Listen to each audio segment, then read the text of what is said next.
Hi friends, ಎಲ್ಲರಿಗೂ good morning. ಈಗ ಎದ್ವಿ 7:30 time, ಸ್ವಲ್ಪ ಲೇಟಾಯಿತು. ಇವತ್ತಿನ ತಿಂಡಿ ಏನಪ್ಪ ಅಂತಂದರೆ ಪೂರಿ ಸಾಗು ಮಾಡೋಣ ಅಂತ ಅಂದ್ಕೊಂಡೆ. ಅದಕ್ಕೆ ಬಟಾಣಿ ನೆನೆ ಇಟ್ಟಿದ್ದೀನಿ. ಬಟಾಣಿ ಆಲೂಗಡ್ಡೆ ಹಾಕಿ ಪೂರಿ ಸಾಗು ಮಾಡೋಣ. ಭಾಳ ದಿನ ಆಯಿತು ಪೂರಿ ಸಾಗು ಮಾಡೇ ಇಲ್ಲ, ಅದಕ್ಕೆ ಮಾಡೋಣ ಅಂತ. ಮೊದಲು ಏನೇನು ಬೇಕು, ಹೇಗೆ ಮಾಡೋದು, ಭಾಳ ದಿನ ಆಯ್ತು ನನಗೂ ತಿನ್ನಬೇಕು ಅನಿಸಿತ್ತು. ಅದಕ್ಕೆ ಮಾಡೋಣ ಅಂತ ಒಂದು ಬೌಲು. ಇದಕ್ಕೆ ನೀವು ಗೋಧಿ ಹಿಟ್ಟಲ್ಲಾದರೂ ಮಾಡ್ಕೊಳ್ಳಿ, ಮೈದಾ ಹಿಟ್ಟೆಲ್ಲ ಮಾಡ್ಕೊಳ್ಳಿ, ಯಾವ ಹಿಟ್ಟಲ್ಲಾದರೂ ಮಾಡ್ಕೊಳ್ಳೋದು. ನಾನಿವಾಗ ಸ್ವಲ್ಪ ಗೋಧಿ ಹಿಟ್ಟು,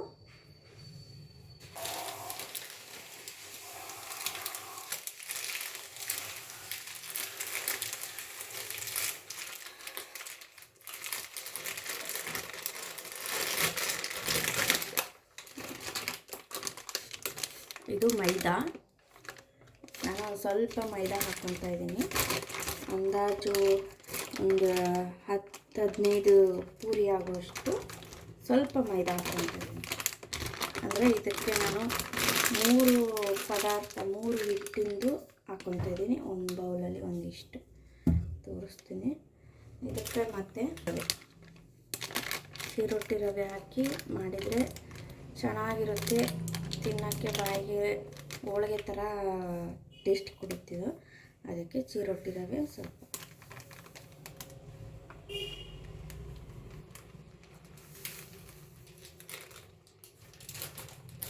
ಇದ್ರೆ ಹಾಕ್ಕೊಳ್ಳಿ, ಇಲ್ಲಾಂದರೆ ಬೇಡ. ಮೈದಾದಲ್ಲಾದರೂ ಮಾಡ್ಕೊಬೋದು, ಗೋಧಿಯಲ್ಲಾದ್ರೂ ಮಾಡ್ಕೊಬೋದು. ಗೋಧಿಯಲ್ಲಿ ಆದರೆ ಚಪಾತಿ ಯಾವ ಥರ ಟೇಸ್ಟ್ ಬರುತ್ತೋ ಅದೇ ಥರ. ಇದು ಎಣ್ಣೆಯಲ್ಲೇ ಫ್ರೈ ಮಾಡೋದಲ್ಲ, ಅದಕ್ಕೆ ಗೋಧಿ ಹಿಟ್ಟು. ಇದೊಂದು ಸ್ವಲ್ಪ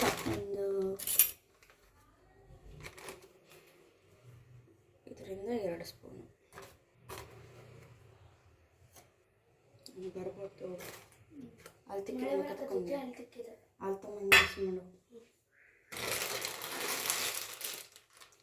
ನಾನು 2 ಸ್ಪೂನಿಗೆ ಹಾಕಿದ್ದೀನಿ. ನನ್ನ ಚಾನಲ್ಗೆ ಸಬ್ಸ್ಕ್ರೈಬ್ ಮಾಡ್ಕೊಳ್ಳಿ, ಬೆಲ್ಲೈಕನ್ ಪ್ರೆಸ್ ಮಾಡಿ. ನೋಡಿ, ನಮ್ಮೂರಲ್ಲಿ ಮಳೆ ಬಿಡ್ತಾ ಇಲ್ಲ, ಫುಲ್ ಚಳಿ ಐತೆ. ನಿಮ್ಮೂರಲ್ಲಿ ಯಾವ ಥರ ಕಮೆಂಟ್ ಮಾಡಿ. ಸುಮ್ಮನೆ ನೋಡ್ತೀರಾ, ಏನೂ ಲೈಕ್ ಮಾಡಲ್ಲ, ಕಮೆಂಟ್ ಮಾಡಲ್ಲ. ಒಂದು ಕಮೆಂಟ್ ಮಾಡಿ ನಮಗೂ ಸ್ವಲ್ಪ ಇದು ಬೇರೆ ಚಾನಲ್ ಮಾಡೋಕ್ಕೆ, ಬೇರೆ ವಿಡಿಯೋ ಮಾಡೋಕ್ಕೆ ನಮಗೂ ಸ್ವಲ್ಪ ಚೆನ್ನಾಗಿರುತ್ತೆ. ನೋಡಿ, ಇಷ್ಟಾಗಿದೆ ಹಿಟ್ಟು. ಇದರಲ್ಲಿ ಒಂದು 10-15 ಆಗುತ್ತೆ. ನಾನು ಚಿಟಿಕೆ ಉಪ್ಪು ಹಾಕ್ತಿದ್ದೀನಿ. ಉಪ್ಪಿಂದು ಪಲ್ಯಕ್ಕೆಲ್ಲ ಹಚ್ಕೊತೀವಲ್ಲ, ಅದಕ್ಕೆ ಒಂಚೂರು ಉಪ್ಪು ಹಾಕ್ಕೊತಾ ಇದ್ದೀನಿ. ಹಾಗೆ ಇದನ್ನು ಸ್ವಲ್ಪ ಎಣ್ಣೆ ಹಾಕ್ಕೊತಾ ಇದ್ದೀನಿ. ಚಪಾತಿ ಅದಕ್ಕೆ ಇದನ್ನು ಕಲಿಸ್ಕೊಳ್ಳೋಣ. ಎಲ್ಲ ಮಿಕ್ಸ್ ಮಾಡ್ಕೊಂಡು ಆಮೇಲೆ ನೀರು ಹಾಕ್ಕೋಬೇಕು. ಮೈದಾ, ಗೋಧಿ, ಚಿರೋಟಿ ರವೆ,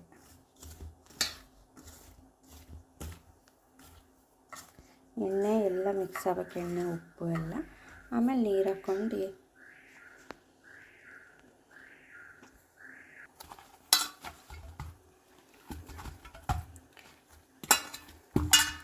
ನೋಡಿ, ಅದಕ್ಕೆ ಚಪಾತಿ ಹಿಟ್ಟಿನದಕ್ಕೆ ನಾನು ಮಾಡ್ಕೊಂಡಿದ್ದೀನಿ. ಇದೊಂದು 5 ನಿಮಿಷ 10 ನಿಮಿಷ ಬಿಡೋಣ. ನಾವು ಸಾಗುಗೆ ರೆಡಿ ಮಾಡ್ಕೊಳ್ಳೋಣ. ಇದನ್ನು ಮುಚ್ಚಿ ಇಟ್ಕೊಳ್ಳೋಣ. ಸಾಗು ಮಾಡೋಕ್ಕೆ ತರಕಾರಿಗಳನ್ನೆಲ್ಲ ಹೆಚ್ಕೋಬೇಕು. ಫಸ್ಟು ಏನೇನು ತೊಗೊಂಡಿದ್ದೀನಿ ಅಂತಂದರೆ ಬೀನ್ಸು, ಬದನೆಕಾಯಿ. ಬೀನ್ಸ್ ಇದ್ದರೆ ತೊಗೊಳ್ಳಿ, ಇಲ್ಲ ಅಂದರೆ ಬೇಡ. ನಿಮ್ಮ ಮನೇಲಿ ಏನಿರುತ್ತೋ ಅದನ್ನು ಹಾಕಿ ಸಾಗು ಮಾಡ್ಕೊಳ್ಳಿ, ಚೆನ್ನಾಗಿರುತ್ತೆ. ಬಟಾಣಿ ಕಾಳು ರಾತ್ರಿ ನೆನೆ ಇಟ್ಟಿದ್ದೆ ನಾನು, ಬೆಳಗ್ಗೆ ಪೂರಿ ಮಾಡೋಣ ಅಂತಲೇ. ಈಗ ನಮ್ಮ ಪಾಪು ಹಾಲು ಬಿಸಿ ಮಾಡಿ ಟೀ ಮಾಡ್ತಾ ಇದ್ದಾನೆ. ಎಲ್ಲ ಇಷ್ಟೊಂದು ಹೆಲ್ಪ್ ಮಾಡ್ತಾನೆ, ಹೆಲ್ಪ್ ಮಾಡಲ್ಲ ಅನ್ನಲ್ಲ. ಮಕ್ಕಳಿಗೆಲ್ಲನೂ ಕಲಿಸ್ಬೇಕಲ್ಲ. ನಾವು ಇಲ್ಲ ಅಂದ್ರೂ ಅವರು ಮಾಡ್ಕೊಂಡು ತಿನ್ನಬೇಕು, ಮಾಡ್ಕೊಂಡು ಕುಡಿಬೇಕು. ಆ ಥರ ಏನಾದ್ರೂ ಮಾಡ್ಕೊಂಡು ತಿನ್ನಲಿ ಅಂತ ನಾನು ಅಷ್ಟು ಕಲಿಸ್ತೀನಿ. ಟೀ ಎಲ್ಲ ಇಡುತ್ತಾನೆ. ಮುಖ ತಗೊಂಬಂದೇನು ಓದಕ್ಕೆ ತಗೊಂಡೆ.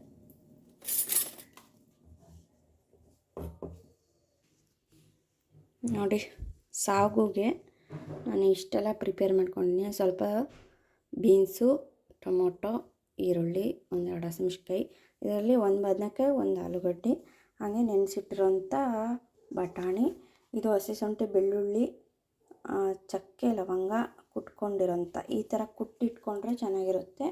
ಸುಮ್ಮನೆ ರುಬ್ಬೋ ಬದಲು ಹಿಂಗೆ ಕುಟ್ಟಿಟ್ಕೋಬೇಕು. ಈಗ ಮಾಡೋಣ. 1 ಟೇಬಲ್ ಸ್ಪೂನಷ್ಟು ಎಣ್ಣೆ, ಎಷ್ಟಾಗುತ್ತೋ ಅಷ್ಟು ಅಲ್ಲ, ಸ್ವಲ್ಪ ಎಣ್ಣೆ ಹಾಕ್ಕೊಳ್ಳಿ. ಸ್ವಲ್ಪ ಸಾಸಿವೆ ಹಾಕ್ತಾಯಿದ್ದೀನಿ. ಸಾಸಿವೆ, ಸ್ವಲ್ಪ ಜೀರಿಗೆ, ಜಾಸ್ತಿ ಬೇಡ, ಸ್ವಲ್ಪ ಹಾಕ್ಕೊಳ್ಳಿ.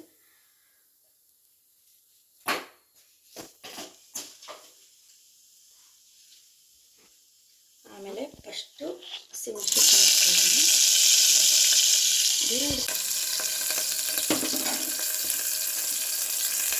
ಈರುಳ್ಳಿ ಹಾಕ್ತಾಯಿದ್ದೀನಿ.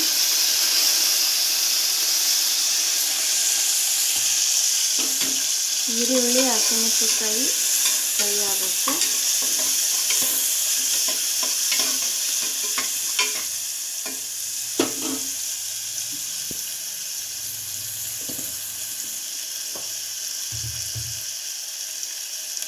ನಾನು ಉಪ್ಪು ಹಾಕ್ತಾಯಿದ್ದೀನಿ ರುಚಿಗೆ ತಕ್ಕಷ್ಟು, ಯಾಕಂದರೆ ಟೊಮೊಟೊ ಎಲ್ಲ ಬೇಯಬೇಕಲ್ಲ, ಅದಕ್ಕೆ ಸ್ವಲ್ಪ ಉಪ್ಪು ಹಾಕ್ತಾಯಿದ್ದೀನಿ. ನೋಡಿ ಉಪ್ಪು ಹಾಕ್ಕೊಳ್ಳಿ.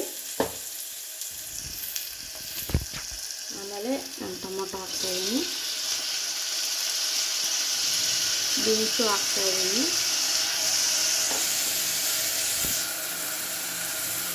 ಬಟಾಣಿ ಹಾಕ್ತಾಯಿದ್ದೀನಿ,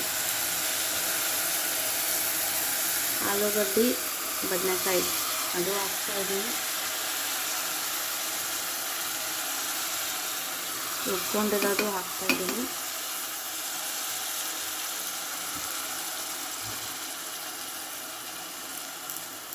ಅರಶಿನ ಪುಡಿ.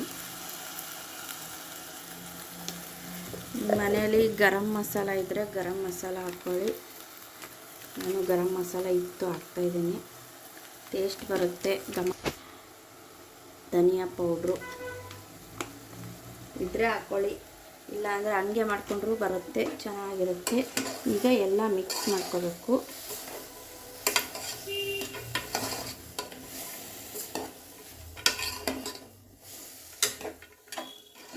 ಎಷ್ಟು ಚೆನ್ನಾಗಿರುತ್ತೆ ಇದು ಸಾಗು ಅಂದರೆ, ತುಂಬ ಚೆನ್ನಾಗಿರುತ್ತೆ. ಎಲ್ಲ ಬೆಂದುಬಿಟ್ರೆ ಭಾಳ ಟೇಸ್ಟಿ ಆಗುತ್ತೆ. ನೀವು ಮಾಡ್ಕೊಳ್ಳಿ. ಸಿಂಪಲಾಗೆ ಇರೋವಂಥ ತರಕಾರಿಗಳನ್ನು ಬಳಸಿ ನಾನು ಸಾಗು ಮಾಡ್ತಾಯಿದ್ದೀನಿ.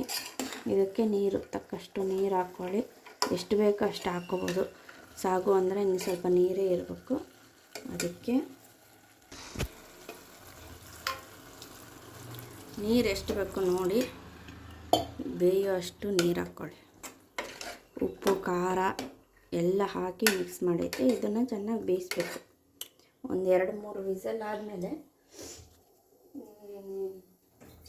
ತೆಗೆದು ನೋಡಿದರೆ ಘಮ ಘಮ ಅನ್ನೋ ಸಾಗು ರೆಡಿ. ಇದೊಂಥರ ಚೆನ್ನಾಗಿರುತ್ತೆ.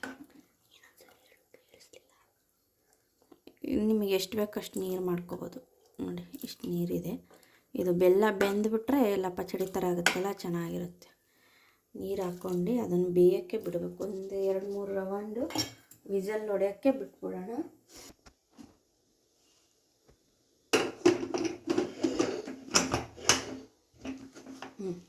ಇದು 2-3 ವಿಸಲ್ ಆಗಲಿ.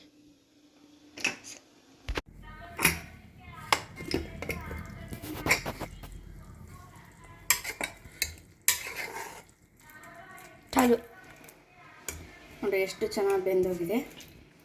ಚೆನ್ನಾಗಿ ಬೆಂದಿದೆ. ಇದಕ್ಕೆ ಪೂರಿ ಇದ್ದರೆ ಪೂರಿ, ಚಪಾತಿ ಏನಾರ ಮಾಡ್ಕೋಬೋದು. ತುಂಬ ಚೆನ್ನಾಗಿ ಬೆಂದೋಗಿದೆ. ಎಲ್ಲ ತರಕಾರಿ ಎಲ್ಲ ಬೆಂದೋಗಿದೆ.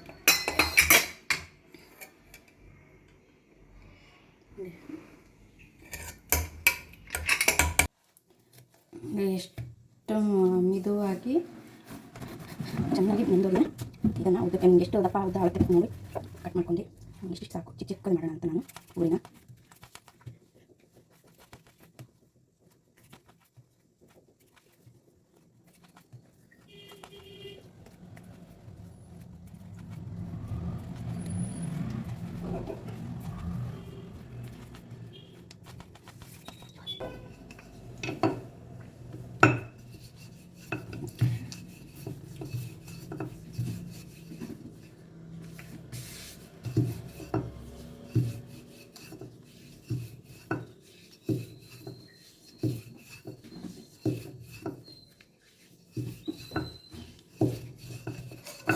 ಎರಡು ಮೂರು ಮಾಡಿ ಹಾಕ್ಬೇಕು. ಹಿಂಗೆ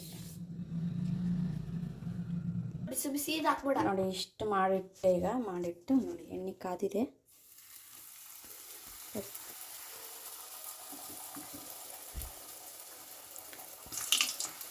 ಚೆನ್ನಾಗಿ ಹೋಟೆಲಲ್ಲಿ ಹೆಂಗಿರುತ್ತೋ ಆ ಥರ ಉಬ್ಬಿ ಕೊಡ್ತಾರೆ. ಉಬ್ಬಿ ಬರುತ್ತಿದ್ದು ನೋಡಿ ಎಷ್ಟು ಚೆನ್ನಾಗಿ ಉಬ್ತಾ ಇದೆ. ಚಿರೋಟಿ ರವೆ ಹಾಕಿದ್ದಕ್ಕೆ ಭಾಳ ಸ್ಮೂತಾಗಿರುತ್ತೆ. ಇದಕ್ಕೆ ನೀವು ಹಾಲು ಬೇಕಾದ್ರೂ ಮಾಡ್ಕೋಬೋದು. ಅದೇ ಪೂರಿ ಹಾಲು ಅಂತಾರಲ್ಲ, ಅದು ಬೇಕಾದ್ರೂ ಮಾಡ್ಕೊಂಡು ತಿನ್ಬೋದು, ಚೆನ್ನಾಗಿರುತ್ತೆ. ಕೈ ಬಿಡಿಲ್ಲ.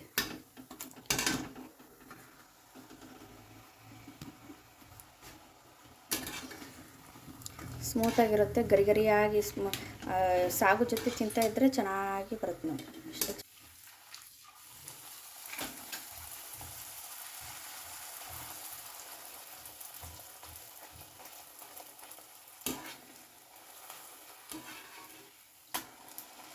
ಎತ್ತೆ ತೊಳಿಬೇಡವ. ಎಷ್ಟು ಚೆನ್ನಾಗಿ ಕಾಣಿಸ್ತಾ ಇದೆ.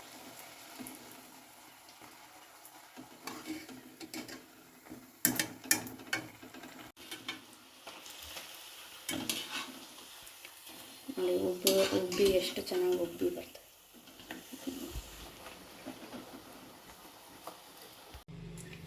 ನೋಡಿ ಸಾಗು ಪೂರಿ ಚೆನ್ನಾಗಿ ಬಂದಿದ್ದಾವೆ. ನೋಡಿ ಎಷ್ಟು ಚೆನ್ನಾಗಿ ಉಬ್ಬಿ ಬಂದಿದ್ದಾವೆ. ನೀವು ಮಾಡ್ಕೊಳ್ಳಿ, ತಿನ್ಕೊಳ್ಳಿ. ಬೆಲ್ ಐಕನ್ ಪ್ರೆಸ್ ಮಾಡಿ. ನನ್ನ ಚಾನಲ್ಗೆ ಸಬ್ಸ್ಕ್ರೈಬ್ ಮಾಡ್ಕೊಳ್ಳಿ. ಹಾಗೆ ಹೇಗೆ ಬಂತು ಅಂತ ಕಮೆಂಟ್ ಮಾಡಿ. Thank you. ಇವತ್ತಿನ ತಿಂಡಿ ಪೂರಿ, ಬಟಾಣಿ ಆಲೂಗಡ್ಡೆ ಹಾಕಿ ತರಕಾರಿಗಳು ಹಾಕಿ ಮಾಡಿರೋಂಥ ಸಾಗು.